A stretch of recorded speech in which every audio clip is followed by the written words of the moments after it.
কবি রুদ্র শঙ্করের আমি ও তিমির কান্তি। গ্রামের নাম আনন্দপুর, বাড়ির নাম খুশির ডিঙা। সেখানে তিমির কান্তির 3 পুরুষের আধছেড়া সংসার। যাতে কায়স্থ, ভাতে গরিব, মাঝে মধ্যে খাবার জোটে, মাঝে মধ্যে মহাশূন্যে উড়ে যায় দিন রাতের জ্বলন্ত খিদে। স্বাদ থাকলেও জল জীবিকার তেমন উপায় ছিল না পরিবারে। এমনকি গলায় পইতে ঝুলিয়ে সহজ ধর্ম ব্যবসায় জন্মগত সমান অধিকার ছিল না তাদের।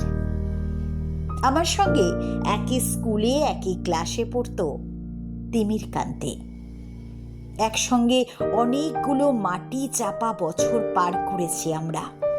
কত সকাল, কত বিকেল, কত মধ্য রাত পার করেছি।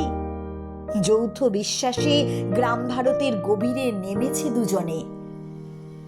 আমার কোনো অভিযোগ নেই, নতুন কোনো তরঙ্গ ক্ষোভ নেই। আমি পারতাম না, তিমির কান্তি পারত। অসামান্য কেরামতি দেখিয়ে প্রথম হতো চির নতুন পরীক্ষায়। একদিন যখন আমাদের অবাধ যৌবন কড়া নাড়ল মাথায়, তরুণ মাছের মতো চঞ্চল প্রেম আসলো শরীরে, আমরা ছুটলাম চাকরির জন্য। পূর্ব পশ্চিম উত্তর দক্ষিণে ছুটল দরখাস্ত।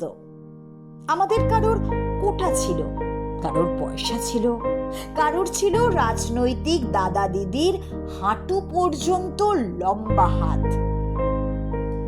তিমির কান্তির কিছুই ছিল না, অথচ সাপের ফনার মতো বেড়েছে জনসংখ্যা, বেকারত্ব বেড়েছে, জাতি দাঙ্গা বেড়েছে রাস্তায় রাস্তায়।